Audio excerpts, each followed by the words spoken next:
I am a 26 years old female. Me and my fiancé, he's 28, been engaged for 4 months. We're planning on having our wedding on October 18th.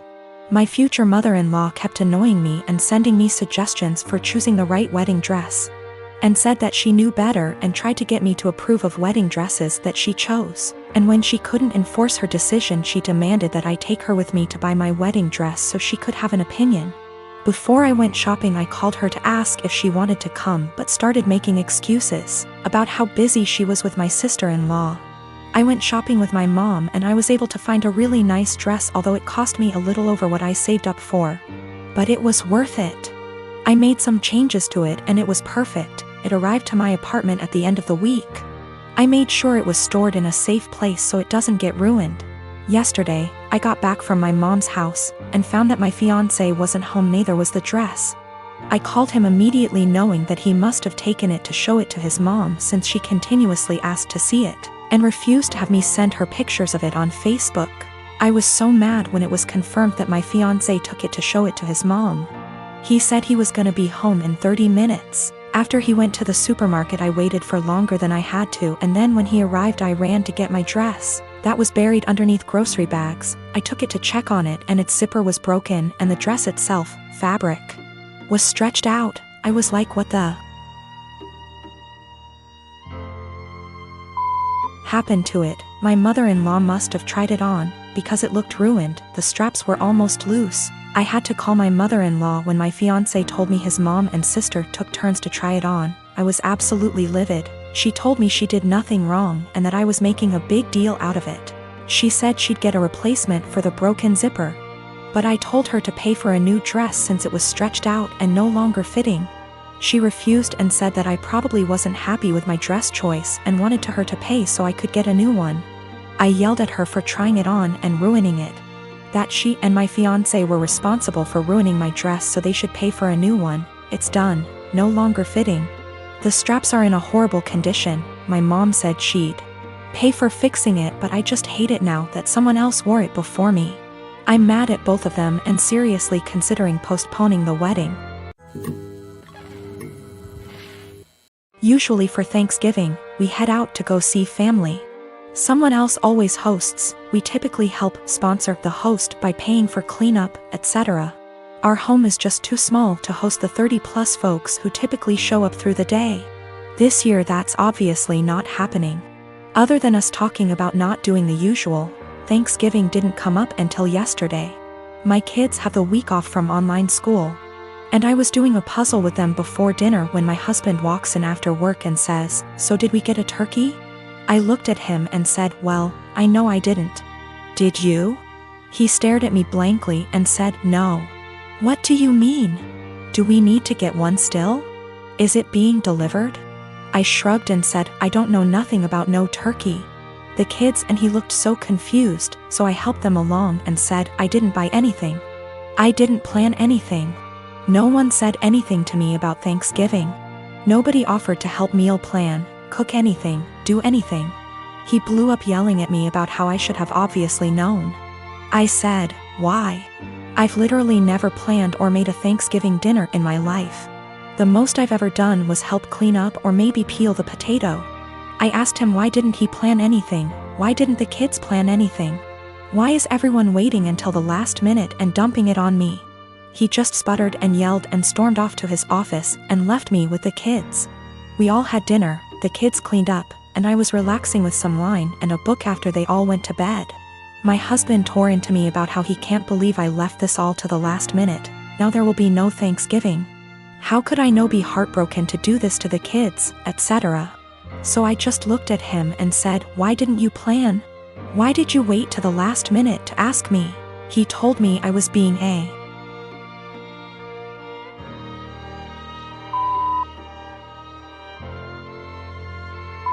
for no reason and stomped off to go sleep in his office. He left without saying a word this morning. I followed up with my kids and asked them if they wanted Thanksgiving. They said they didn't care because the food isn't that good most of the time anyway. I work as well. We split chores, but there's no hard line. I do some, he does some. We both cook, and the oldest cooks as well. I just don't get why Thanksgiving is on my plate. Why? Just because I'm a woman? A lot of people seem to think that my kids are like toddlers or something. They're old enough to help make the menu for dinners, help with cooking, etc. Anyway, I told my husband that if he wants to do some traditional Thanksgiving with all the fattening, carby, salty, beige food, he can go ahead and plan it, and I'll help in the same capacity as always. If he wants me and the kids to cook something together, aka a normal, average Thursday, I'll continue with what was scheduled. The kids genuinely do not care. Thanksgiving doesn't mean anything to them. One of them has been asking for us to stay home for years. One of them barely touches the food as it, and the other one only likes to go so she can see her cousins. And she sees them all the time anyway. The middle kid already dug out another puzzle for us, and they're just happy they're off school. Also, we don't do Christmas. So me and my girlfriend have been together for about a year now. It's been a big adjustment, but I think we've done well so far. I had 2 kids before her and she isn't used to kids, but I think she's doing well and I think my kids really like her. I'm a widower. My wife passed away a few years ago from cancer. It definitely hit me like a truck and took me a while to recover from. It took me a really long while to get back out there, but I eventually did a few years ago. My daughter is 13. She is in middle school now and is obviously growing. So usually on Thursdays after I drop off my kid and I do some chores, me and my girlfriend usually have a lunch date. Just so you know, this is not at all something that happens all the time. I try my best to be both mom and dad, but I'm still figuring it out. Lately my daughter been moody and very emotional. I had a thought that it could be her period because she's getting to that age on Thursday. A few hours after I dropped her off, I got a call from my daughter, and soon after the school, because she had ended up getting her period in school. She was really upset and crying, and she said that she was really embarrassed. I quickly went to go pick her up and shot my girlfriend a text that I couldn't make it and had to go pick up my daughter. I was low-key freaking out, and that's why I was pretty brief, so I rushed over there really quickly to go pick her up. She was in tears. I brought her home. She got cleaned up. My girlfriend came home while she was in the shower and I explained the situation, but she was still mad. I really wasn't expecting her to be mad. I don't really feel that I stood her up. I still sent her a text. It was really just under heat of the moment and I was really focused on one thing, and it was an honest mistake. She lost it on me, saying that it was a move to leave her hanging like that and not even answer the phone when she was calling her to see why I set her up. I never received a call from her. If she did, I triple checked. I said I apologize for that, but I was in a rush to go to the store before I went to go pick up my daughter and I was just focused on one thing. She said that it wasn't an excuse to stand her up. She said that it was just a period. The school gets her a change of clothes and a pad, they have it there, and it wasn't an excuse to be so disrespectful, because she was taken care of. I tried saying that she probably just wanted to be in the comfort of her own home and she was really embarrassed, so I should go pick her up. She's still really upset at me, but I really don't get why, given the circumstances. I feel like this was justified. Then I stopped arguing with her to go check on my daughter because she was out of the shower. Me and her talked and everything, and now she's okay.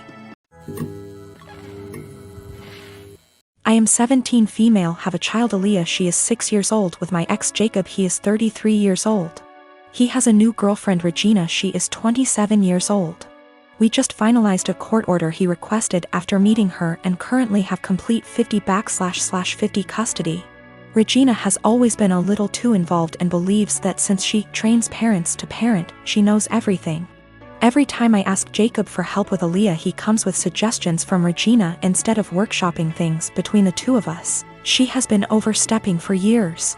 Jacob and I are pretty much parallel parenting now and do everything separate, including birthdays and even parent-teacher conferences. He brings Regina with him to his meetings.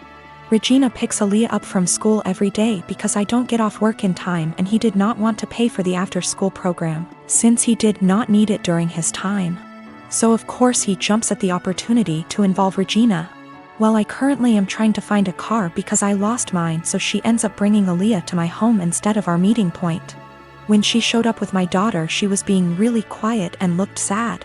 When I asked her what was wrong, she wouldn't tell me, so I confronted Regina at her car, who said she took away Aaliyah's tablet and TV time because she refused to do her homework and kept her home from cheerleading practice until it was done, so she missed it. Aaliyah loves cheer, and this was just cruel to me. It's something she and Regina connect over, and she got her all into this sport just to use it as a tool to control her? To rip away when she feels like it? She's 6 years old, and that was not her place. I have told her before she was not allowed to discipline, but she said, if she is going to have Regina in her care, she will have to discipline her, and since she does not yell or hit, she doesn't understand the problem. I told her she is not a mom and should not be acting like one. She said this is why Aaliyah has behavior issues in my care and left. I called Jacob and demanded that Aaliyah is put in the after-school program, and he refused, saying I was being ridiculous. But the parenting plan says no cruel punishments and that only the parents should lead most discipline. If he's doing what she says all the time, how is he leading? Now she is refusing to bring her to my home, and I have to Uber to the meeting point, which is costing me loads of money. Is this something I take them back to court about? Edit to add that she keeps her for a couple hours after school until I get off. That's how she had enough time to discipline her. Yes, there is a clause about meeting partners. She's been around a few years, that's not the issue. She's just too involved in parenting and has been for a while. I feel like there are certain boundaries that should be in place and certain things only parents should handle, like discipline and PT conferences, etc. She claims she kept trying to get her to do her work, but she just refused, saying she wanted to play on her tablet instead. She should have called me or her dad when this happened. Cheerleading was Regina's idea. She was a cheerleader and pushed for Aaliyah to join. Aaliyah fell in love with it, and now I feel that Regina is using that to control Aaliyah.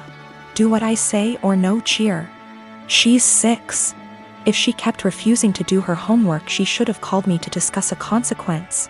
If she's alone with Aaliyah during either parent's time, she needs to discuss with both parents what the course of action should be for discipline. She is not a teacher.